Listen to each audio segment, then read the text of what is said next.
ബംഗ്ലാദേശ് ജമാഅത്തെ ഇസ്ലാമിയുടെ നേതാക്കൾക്ക് സ്വീകരണമൊരുക്കി ചൈനീസ് സർക്കാർ. ഷെയ്ഖ് ഹസീനയുടെ പതനത്തെ തുടർന്ന് അധികാരത്തിൽ വന്ന ഇടക്കാല സർക്കാരിന്റെ മറവിൽ ബംഗ്ലാദേശിലെ മുസ്ലിം തീവ്രവാദികൾ നടത്തുന്ന ഹിന്ദു വേട്ടയിൽ നേതൃപരമായ പങ്കുവഹിക്കുന്നത് ബംഗ്ലാദേശ് ജമാഅത്തെ ഇസ്ലാമിയാണ്. ചൈനയിലെ ഉയ്ഗൂർ പ്രവിശ്യയിലെ മുസ്ലിം ജനവിഭാഗത്തെ വേട്ടയാടുന്നത് തുടരുന്നതിനിടെയാണ് ബംഗ്ലാദേശിലെ മുസ്ലിം തീവ്രവാദികൾക്ക് ചൈന സ്വീകരണമൊരുക്കിയിരിക്കുന്നത്. ബെയ്ജിങ്ങിന്റെ ക്ഷണം സ്വീകരിച്ച് ബംഗ്ലാദേശിലെ ഇസ്ലാമിക പാർട്ടികളുടെ നേതാക്കൾ ഇപ്പോൾ ചൈനയിൽ പര്യടനം നടത്തുകയാണ്.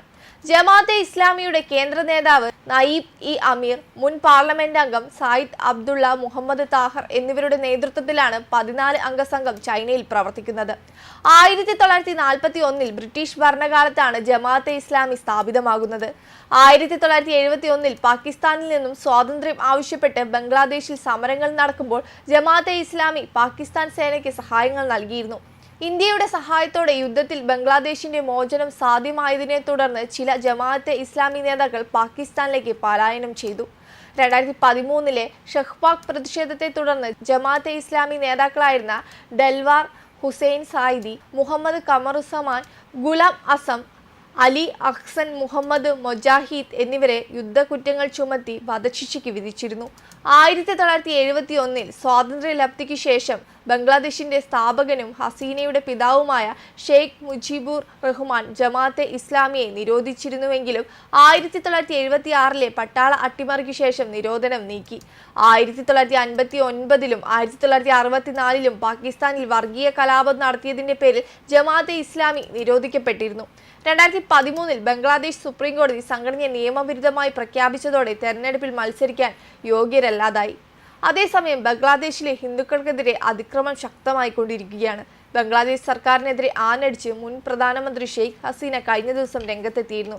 ഹിന്ദുക്കൾക്കും ആരാധനാലയങ്ങൾക്കും നേരായ ആക്രമണം അപലപനീയമാണ്. ഇപ്പോഴത്തെ സർക്കാരിന്റെ നയം സമാധാനം തകർക്കുന്നതാണെന്ന് ഷെയ്ഖ് ഹസീന പറഞ്ഞു. അവരുടെ വാക്കുകൾ ഇങ്ങനെയായിരുന്നു: അധ്യാപകരും പോലീസും എല്ലാം ആക്രമിക്കപ്പെടുകയും കൊല്ലപ്പെടുകയും ചെയ്യുന്നു. ഹിന്ദുക്കളുടെയും ബുദ്ധമതക്കാരെയും ക്രിസ്ത്യാനികളെയും ലക്ഷ്യമിടുന്നു. പള്ളികളും നിരവധി ക്ഷേത്രങ്ങളും ആക്രമിക്കപ്പെട്ടു. എന്തുകൊണ്ടാണ് ന്യൂനപക്ഷങ്ങൾക്കെതിരെ സർക്കാർ തിരിയുന്നത്? രാജ്യത്തെ സമാധാനം തകർക്കുകയാണ് സർക്കാർ ചെയ്യുന്നതെന്ന് അവർ കൂട്ടിച്ചേർത്തു. അക്രമസക്തമായ വിദ്യാർത്ഥി പ്രതിഷേധങ്ങൾക്കിടയിൽ ഓഗസ്റ്റ് 5 താൻ ബംഗ്ലാദേശിൽ നിന്ന് പലായനം ചെയ്തത്. തുടർന്ന് മുഹമ്മദ് യൂനുസിന്റെ നേതൃത്വത്തിലുള്ള ഇടക്കാല സർക്കാർ രാജ്യത്തിന്റെ ചുമതല ഏറ്റെടുത്തു. എന്റെ പിതാവ് ബംഗബന്ധു ഷെയ്ഖ് മുജീബുർ റഹ്മാൻ കൊല്ലപ്പെട്ടതുപോലെ തന്നെയും വധിക്കാൻ പദ്ധതിയിട്ടിരുന്നു. ഒരു കൂട്ടക്കൊല ആഗ്രഹിക്കാത്തതിനാലാണ് താൻ ബംഗ്ലാദേശ് വിട്ടതെന്ന് ഹസീന വ്യക്തമാക്കി. എനിക്ക് ഒരു കൂട്ടക്കൊലയല്ല വേണ്ടത്. എനിക്ക് അധികാരം നിലനിർത്തണമെങ്കിൽ ഒരു കൂട്ടക്കൊല നടത്തിയാൽ മതിയായിരുന്നു. ജനങ്ങൾ നിർദ്ദയമായി കൊല്ലപ്പെടുന്നത് കണ്ടതുകൊണ്ടാണ് ഞാൻ പോകാമെന്ന് തീരുമാനിച്ചത്. അതേസമയം ബംഗ്ലാദേശിലെ സ്ഥിതിഗതികൾ അതിരൂക്ഷമായിക്കൊണ്ടിരിക്കുകയാണ്. പ്രധാനമന്ത്രി ഷെയ്ഖ് ഹസീന രാജിവെച്ച ശേഷം അവിടുത്തെ ഹിന്ദുക്കൾ വലിയ ആക്രമണങ്ങൾ നേരിട്ടിരുന്നുവെന്ന ആരോപണം ഉയരുകയാണ്. പിന്നാലെ വിവിധയിടങ്ങളിൽ ഇസ്കോൺ സന്യാസിമാരുടെ നേതൃത്വത്തിൽ പ്രതിഷേധ റാലികൾ സംഘടിപ്പിച്ചു. ഒക്ടോബറിൽ നടത്തിയ ഒരു റാലിക്കിടെ ബംഗ്ലാദേശി സനാതൻ ജാഗരൺ മഞ്ചിന്റെ വക്താവ് ചിന്മയ് കൃഷ്ണദാസും മറ്റു 18 പേരും ചേർന്ന് ബംഗ്ലാദേശിന്റെ ദേശീയ പതാകയ്ക്കുമീതെ കാവിക്കൊടി ഉയർത്തിയതോടെയാണ് പ്രശ്നങ്ങൾ വഷളാകുന്നത്. വെബ് ഡെസ്ക് കർമ്മ ന്യൂസ്.